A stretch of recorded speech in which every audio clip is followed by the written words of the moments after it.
This is peak outrage culture. This is peak idiocy. This is peak virtue signaling. And I'm hoping that, given that this is peak idiocy, that we should slide back down to some level of normalcy. Yesterday and over the past few days, there has been what is the most hilarious online outrage I've ever seen. Essentially, an elderly fan was calling to the mascot of the Colorado Rockies. Okay, I know a lot of my viewers, you don't watch sports ball. Doesn't matter. The mascot is a person in a suit walking around trying to cheer up fans. The Colorado Rockies issue a public statement that could have ruined this man's life, accusing him of using the hard R. A public statement which led to this man getting doxxed, getting harassed, getting called all sorts of terrible things. A double down, and even more insanity. The Colorado Rockies are disgusted by the slur by a fan directed at the Marlins' Lewis Brinson during the ninth inning of today's game. Although the subject was not identified prior to the end of the game, the Rockies are still investigating the incident. By the way, people on social media did. The Rockies have zero tolerance for any form of racism, and any fan using derogatory language of any kind will be ejected from Coors Field. The mascot's name is Dinger. Dinger! Dinger! Dinger, come over here. That's what the elderly man was doing. He was calling to the mascot whose name was Dinger. Not, I let Vouch say that, not me, but not the N-word, Dinger. And any absolute idiot could tell that. But that didn't stop a Major League Baseball team from putting this guy's essentially life at risk. And I know that might seem extreme, but you guys know how it is out there. And you can see the replies. He was shouting the name of your dinosaur mascot, Dinger. You idiots. He was calling... Oh, that was me. You see, serious question for those insisting that he screamed the N-word. What do you think is a more likely scenario? He screamed a racial slur for no reason in a crowd of 25,000 people, or he got excited and was screaming for the attention of the mascot named Dinger after he noticed he was nearby. Dinger, Dinger, while looking and waving at Dinger, the mascot. He's definitely saying the N-word. No, he isn't. Zero tolerance would have meant identifying the fan immediately, masking the profile picture. Like, these idiots actually believe, and they refuse to accept that this old man wasn't yelling a slur. The man wasn't even looking at Brinson. He's pointing and waving at your mascot, Dinger. Retract the statement, apologize to the fan, and do better. How did no fan sitting near him turn him in?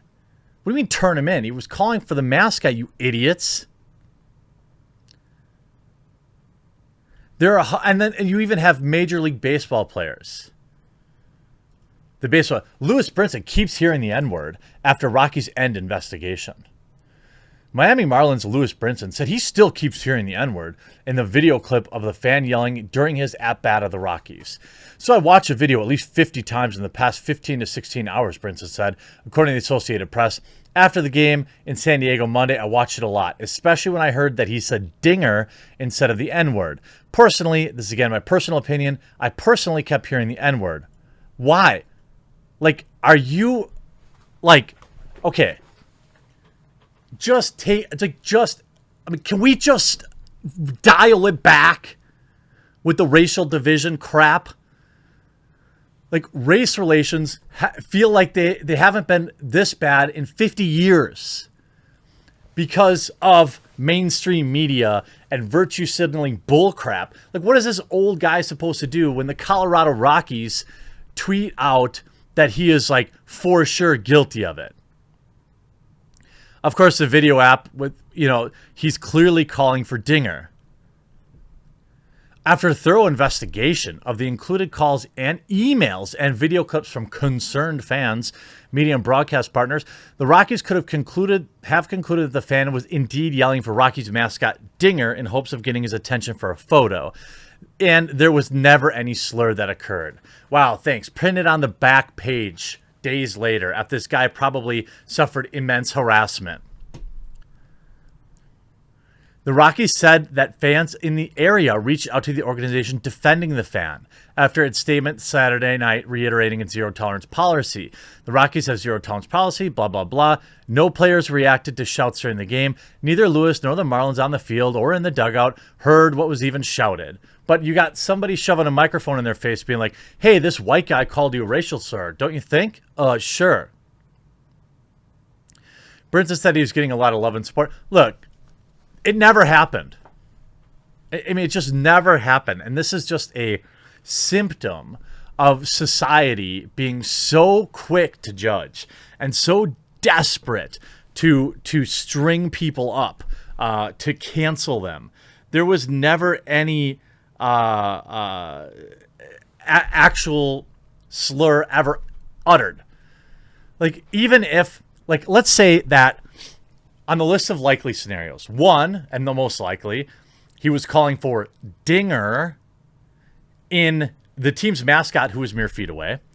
Two, he was a deranged mental patient who had like a deranged mental patient. Three, he had, all of these are more likely.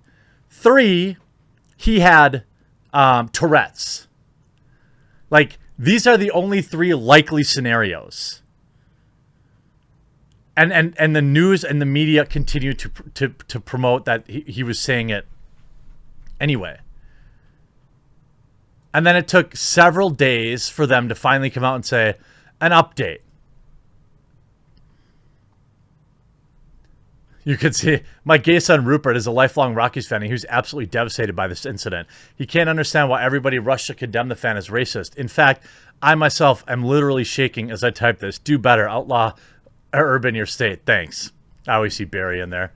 You see, I'm a fan of yours, but you jumped on this guy from the start asking people to dox him. I know you took down all those tweets, but I think you owe it to this guy to issue an apology. This isn't the first time you've jumped on unverified witch hunts either. This is Rex Chapman. Okay? Maybe an apology to the fan? Here, let me help you. We deeply regret this harmful and unfounded accusation to one of our loyal fans prior to confirming any facts. As a result, we've learned to do better to vet these claims and will not jump to conclusions so quickly in the future. And somebody take me in here. I mean, yes, the Rockies should apologize, I believe, very strongly. You went out there and you found him guilty. You apologized for his behavior before you even took any time to investigate it. I mean, the Rockies were winning. By the way, the Rockies were winning at the time. So why would he even be yelling negative things at the other team? The guy deserves season tickets and free beer for life, a couple of bullpen decisions, and a final say on some draft picks. I mean, you know, some front row seats maybe would be a good idea. Because, you know, I saw this guy's information floating around. You see, I remember Steve Stager saying, the Rockies tell me last night's incident was a fan shouting to get the attention of the mascot Dinger, not a slur. The Rockies have spoken to the fan who confirms this was the case. They've also reviewed the video. Why did you even make the tweet in the first place? Idiots. This apology is missing an apology. Why is it so hard to apologize to the guy? By the way, it ain't cheap to go to baseball games. And nowadays, I don't know what the restrictions are in Colorado, but you have to jump through quite a few hoops to go pay and give these people your money. All right. Look, I would know. I have, you know, Milwaukee Brewers are playing quite well this year, even though they can't hit the broadside of a barn with their bats. I can't imagine what this would be like. If this fan would have been, let's say, younger and had a bigger social media presence, people would have showed up at his house. I guarantee it. And all of this would have been the Rockies' fault for providing credence to the thing in the first place. Absolutely shameful, everyone involved. And the Rockies do owe this guy a serious apology. I hope you enjoyed this video. We'll talk to you again real soon.